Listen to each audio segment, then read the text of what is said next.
2, 1.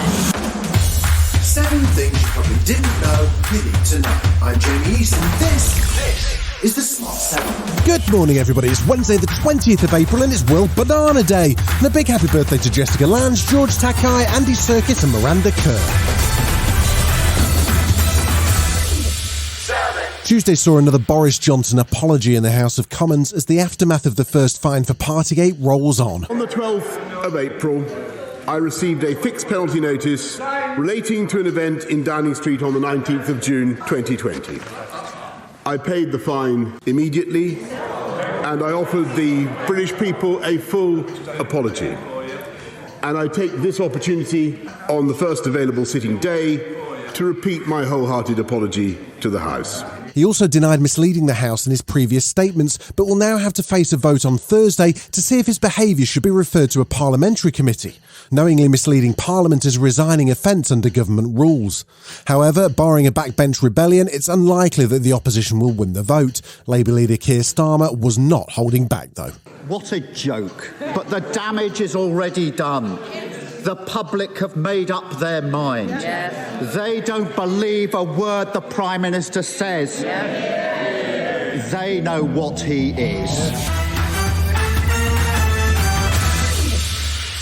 Russia's new assault on Ukraine continued on Tuesday with heavy assaults by artillery leading to the fall of the Ukrainian city of Kreminna, which had a population of about 18,000 people in the eastern Donbass region.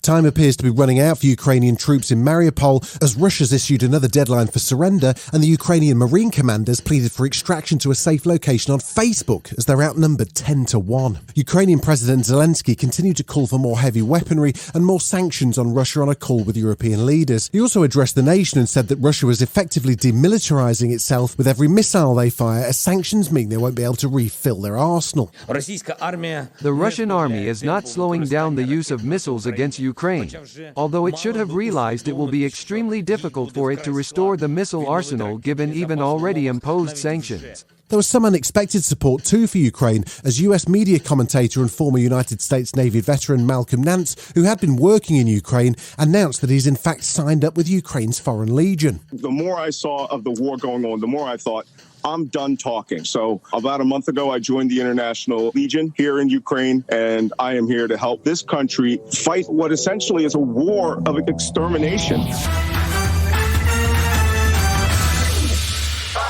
Home Secretary Priti Patel addressed the Commons on Tuesday to defend her plan to send refugees and asylum seekers to Rwanda. It came under fire from all sides, including from former Home Secretary and Prime Minister Theresa May. She said she couldn't vote for it on grounds of legality, practicality and efficacy, and she wanted to know more about the details and the risk that it would just serve to make matters worse. Does she not believe that this will not simply lead to an increase in the trafficking of women and children?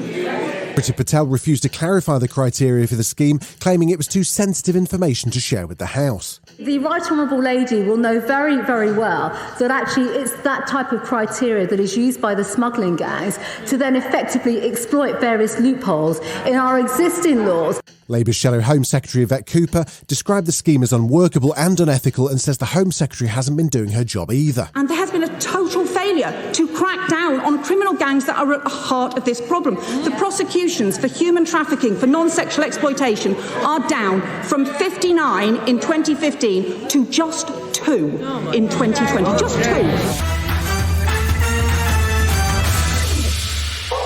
While Boris apologises for parties during the early COVID-19 lockdowns, the disease hasn't gone away, with Australia reporting double the number of deaths so far in 2022 compared to the last 2 years.